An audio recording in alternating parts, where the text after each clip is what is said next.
Howdy everyone, it's me once again, the one and only Killer Dan. So, alright, as you can see, yep, another Christmas type of a movie thing I'm retargeting here because up until Christmas anyway, I'll be doing nothing but Christmas related content in some shape or form, I guess, because why not, I guess. Anyway, so yes, obviously, I just got another one to talk about. It's something I've seen not that long ago, really. I've seen it fairly recently, and it's this movie. Our Christmas love story. Yeah, we already know how this is gonna play out, of course. So here we go again. So this kind of a thing. So yeah, it's just gonna focus on this couple. I mean, they're already a couple. It's not one of those stories where they're going to become one. They already are a couple. So a bit of a different change in that case, I guess. But anyway, in the grand scheme of things, it's one of the same thing over and over again. I guess to some extent, anyway. Anyway, just thought I'd just cover this because it's something I've already been doing anyway. So, yeah.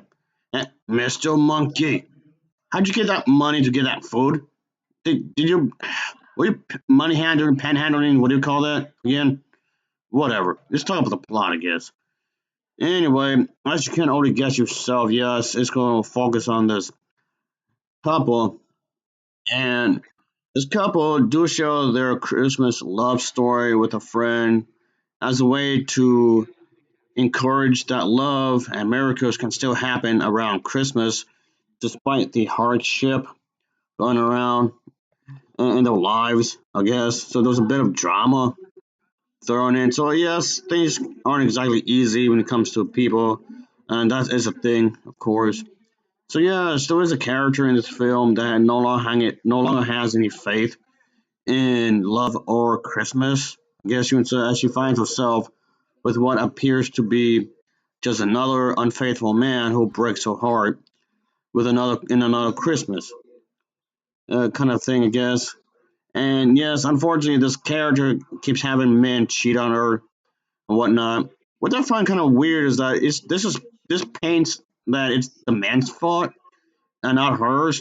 Is that maybe you just terrible at finding good men. Maybe that's what it is. I mean, I'm not excusing cheating. You should never cheat, obviously.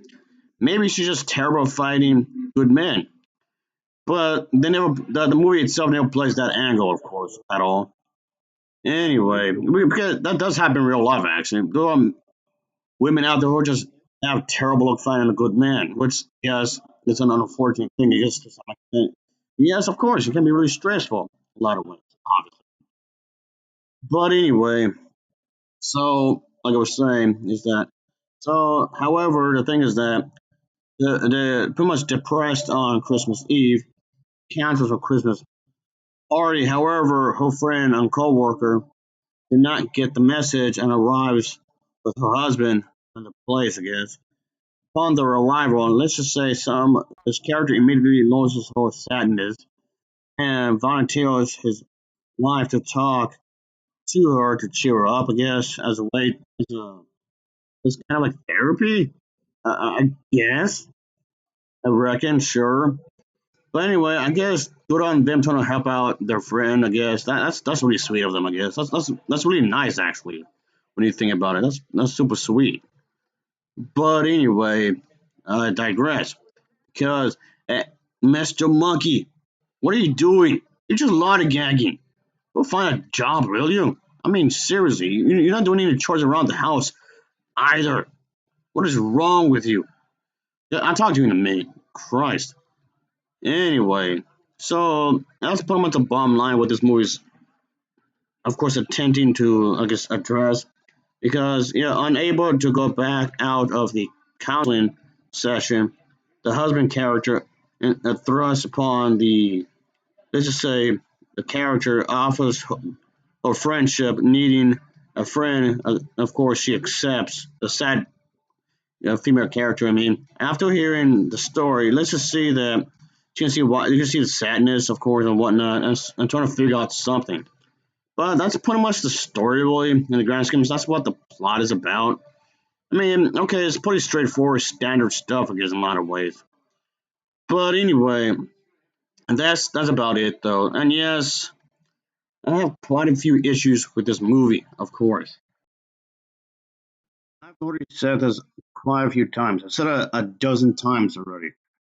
But Christianity has zilch, absolutely nothing to do with Christmas at all. I'm getting tired of sick of repeating myself. I'm trying to just explain this right away because I'm pretty much just repeating this over and over again. This film is just trying to paint the picture that the only way you can have a good enough Christmas holiday, if you believe in Jesus, well, their version of Jesus in a way, and the only way you can actually have good family values is through Jesus. And the only way you can have a good marriage is through Jesus. And the only way you can have a good relationship with anybody is through Jesus. And of course, there's no way you can really support that.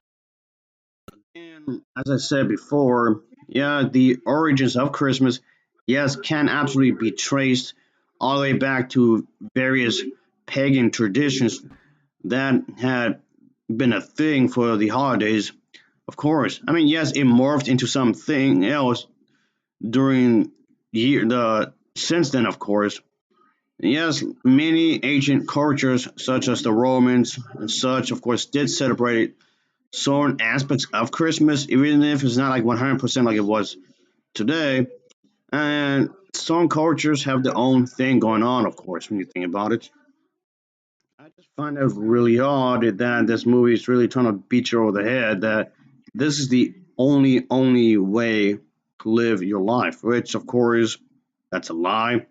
It's in itself is of course a logical fallacy, is paying to the old tradition that there's no either there's no possible way to live your life outside from this life, of course. What works for you may not work for everyone else. That's kind of a thing there when you think about it. Just because you like living this way, it does not mean literally everyone else will like it. That's just keeping people in the box when you think about it. But it just seems really odd that this movie is trying to paint the picture of that, really, when you think about it. But here we are talking about this again for like the 100th time because there's literally no evidence to back this up at all. Just an assumption that Jesus Christ was born on the 25th, just because his name, Christ, is in Christmas. That doesn't make any sense. And acting as if this is the only good way to live your life. Verify one religion over the other. Not one of them. Religion is given to a man by another man. Just like these goddamn Jehovah Witnesses and all these, they come up and put that shit in your hand. If he don't do that, you wouldn't even know they ass exist. You look at all things in creation. I'm gonna say this once. I might do it twice. All things in creation, when it comes in, when it's born into this world, it automatically knows what it is and what it's supposed to do. Yeah. A tree is a goddamn tree. It knows the fruit pre-COVID. But when it comes to it into existence, it does the fruit that is an apple. It only produces apples. It don't make a mistake and produce no goddamn peach. Right. And don't nobody have to explain to that tree only grow apples. Do you have to talk to the tree and tell it what to do? No, it automatic. That's innate. So everything is pre-coded to do what it's supposed to do when it comes into existence. You didn't have to be taught this shit. You don't have to teach that ant to be a damn ant. He's pre-coded. Why do we need instructions on how to be who we supposed to be? That's a very serious question.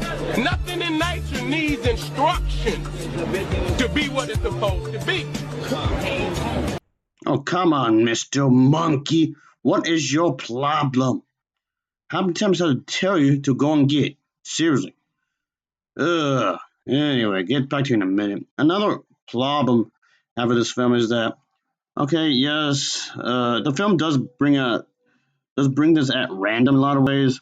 But anyway, the thing is that while yes, I absolutely do appreciate the fact that the film does attempt to address very important topics such as racism and injustice in the United States of America, which yes, it's unfortunate because that still is an issue to this very day.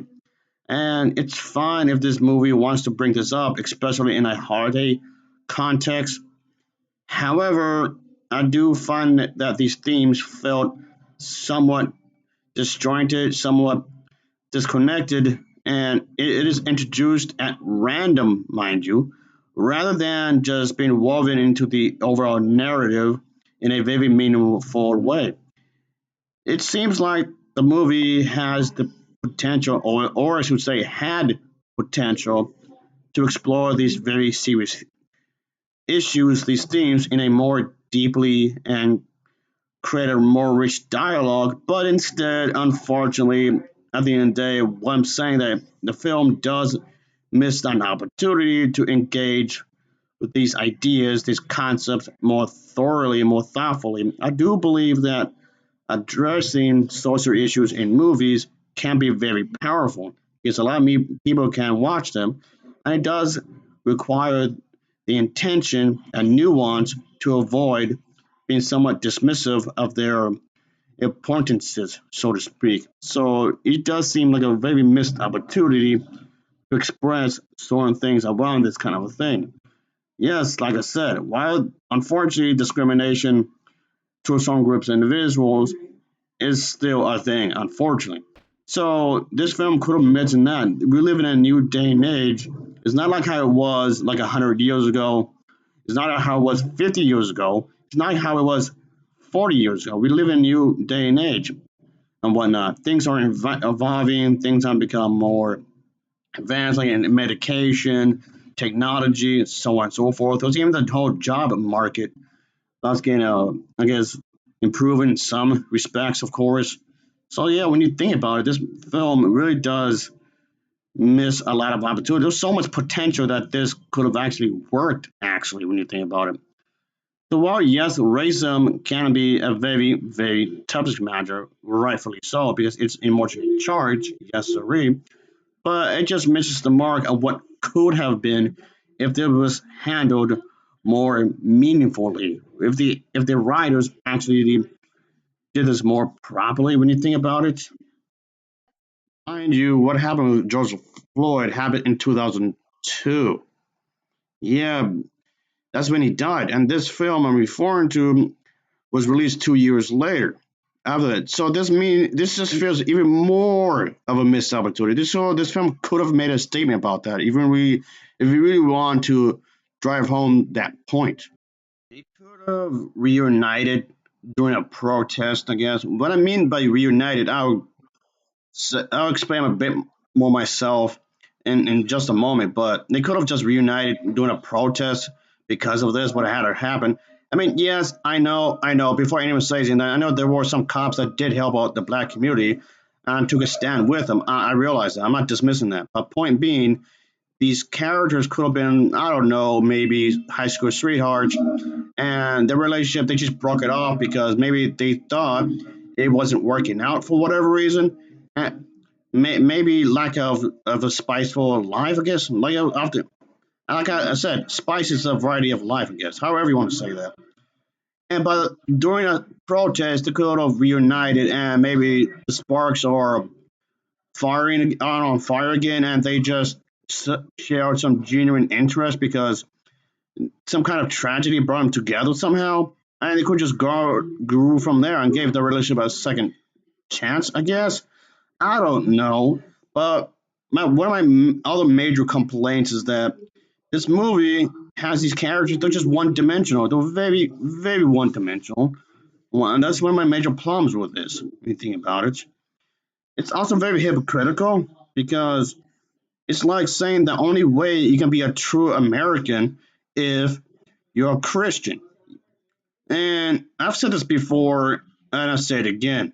This is not a Christian nation. It never is, and never should be.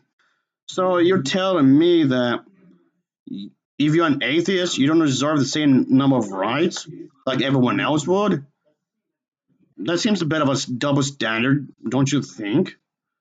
And there was a joke in the movie, if you want to call it a joke, where if you're bisexual or gay, you're not as manly as a straight man.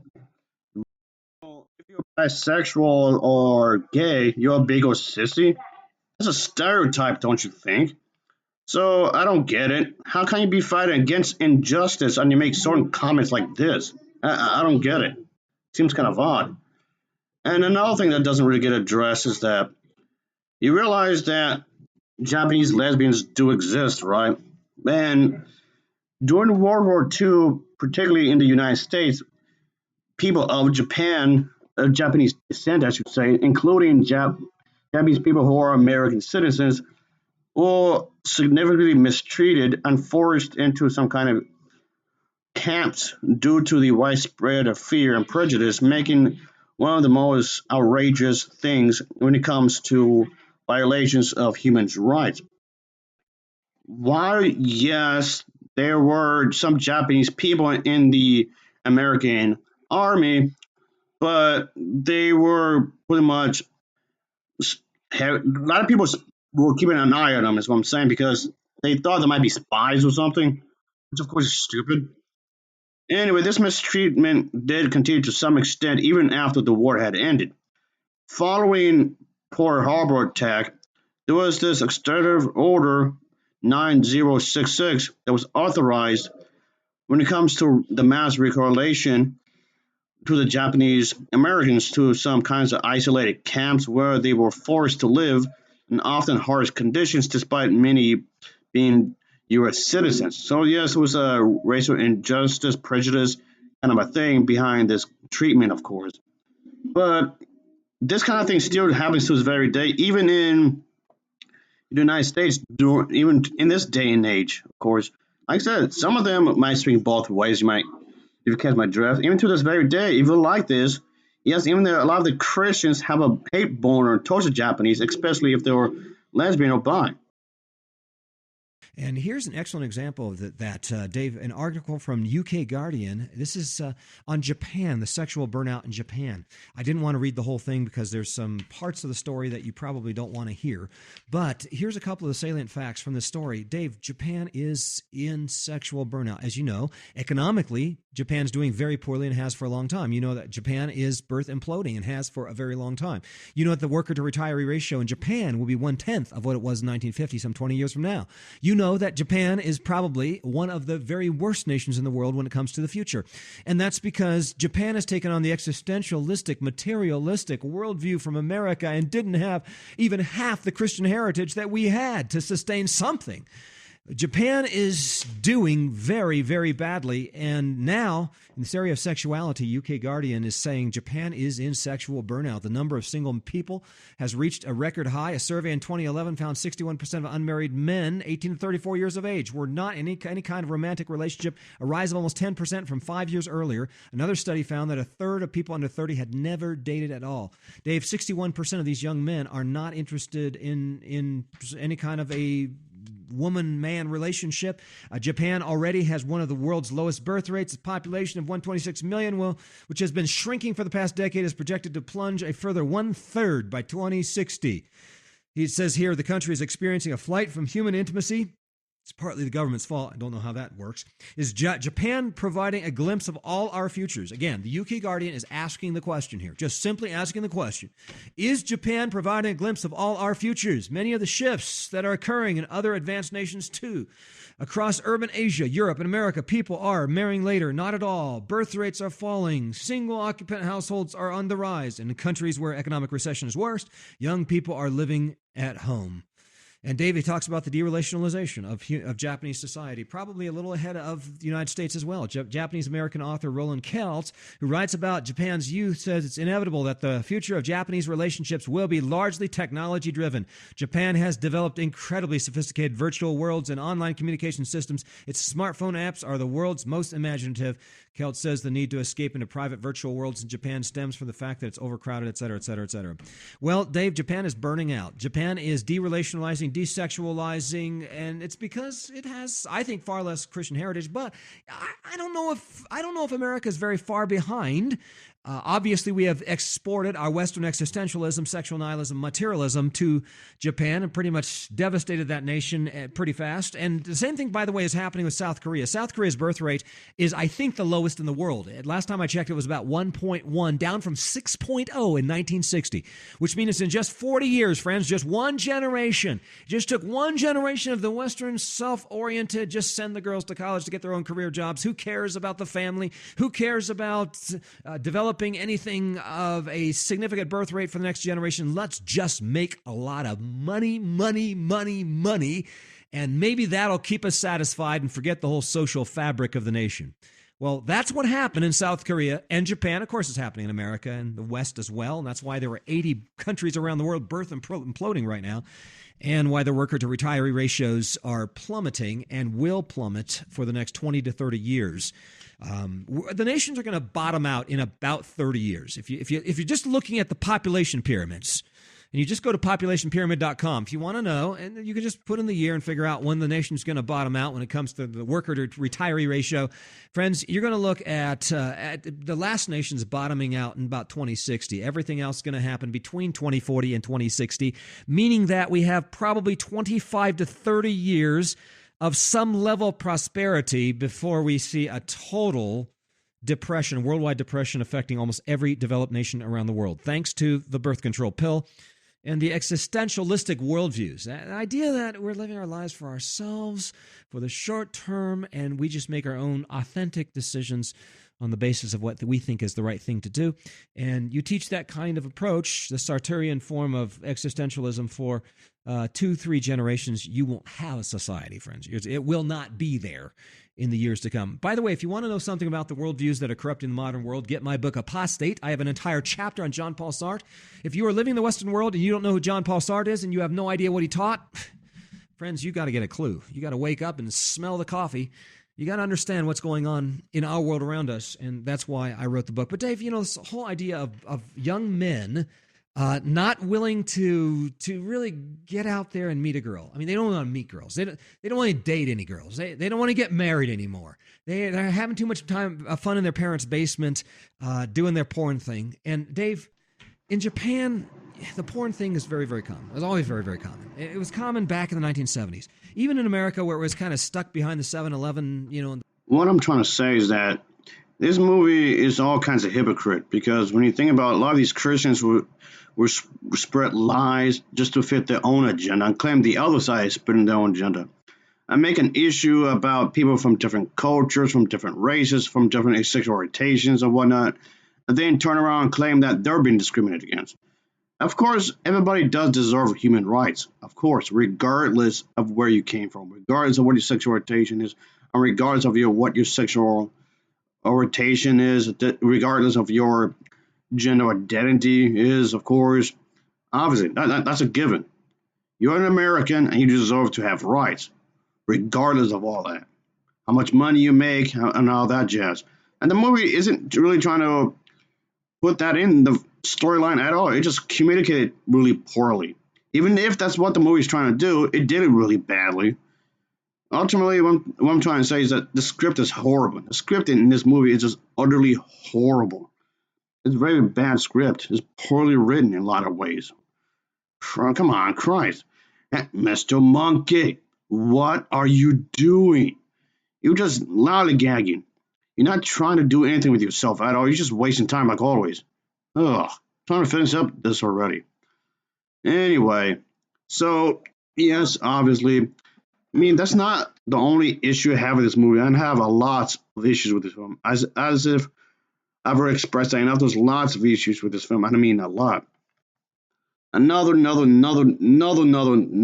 is that the acting's horrible. The acting in this movie is really bad. Of course, it's just one of these just generic type Christmas movies with just awful acting. I mean, that's kind of obvious because a lot of the vast majority of these types of movies has terrible acting. The acting here, it's ass. It's called completely ass. It's just awful acting. And I've seen school plays with better acting than this. It's like they're supposed to be a bunch of professionals, right? But the acting is horrible. The acting is not very good whatsoever. It's like these individuals weren't even trying at all. So yeah, the acting here is completely asinine. It's terrible. I guess that's obvious because the acting in a lot of these movies is just garbage anyway. So unfortunately, this movie did not change my mind when it comes to these types of movies. So yes, again, terrible acting. It's not convincing on what they were trying to do. What makes this movie realistic? These don't feel like characters at all. They just feel like mouthpieces for the scriptwriter.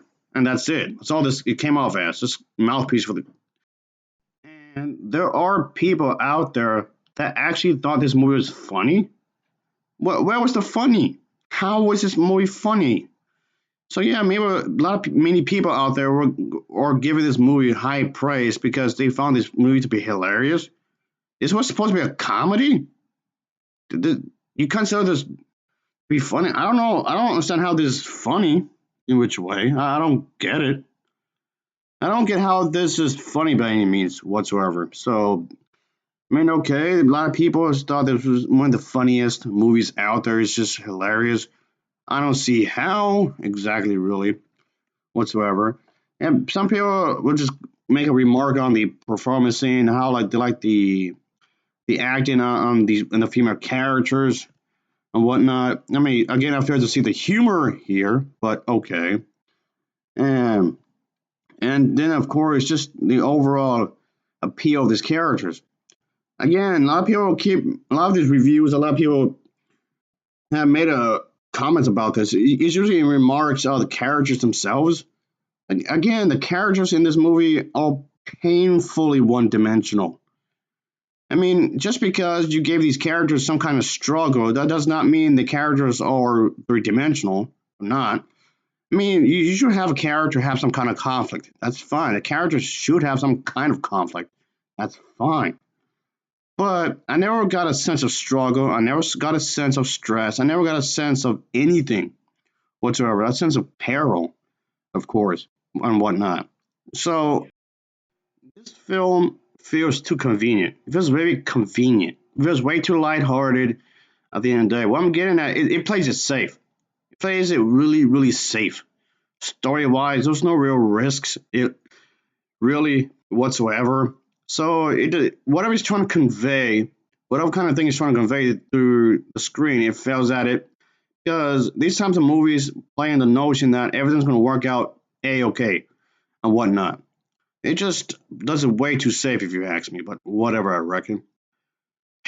But anyway, I know just I know it might seem kind of jaded in some ways because when it comes to lovey-dovey stuff, I tend not to like these types of movies really at all. Maybe to some extent, maybe it's just a me thing. Of course, maybe some ways, I guess, maybe. But that's not to take away my complaints from this because it's still a bad movie, regardless. So I don't see the charm in this movie. Really, a lot of people are giving this film lots of high praise. I don't get why. This is what makes a good movie. Come on. Oh, okay, Mr. Monkey. I'm getting sick of your shenanigans. I got some for you. Here you go. Yeah, I got some for you. Definitely. Oh yeah. Yeah, that's what you get. Got knocked out. Anyway, let's just finish this up. So, again, thank you for anybody for watching this straight through because just me ranting about garbage as usual, of course, which of course pretty much became like a common thing on this channel. Anyway, and no, it's not that I hate the holidays or anything. It's not that the case. I'm just complacent as usual. It's just a bad movie. Okay, that's it. It's just a bad movie. It's not because I hate the holidays. No, it's just ass, okay? I'll give this an overall rating of a 4.7 out of 10. It's a 4.7 out of 10. So, of course, as always, thanks for watching and take care. Until next time, see ya. Oh, yeah. Later. Oh, definitely. That's it. I'm going to win these. Who's coming with me?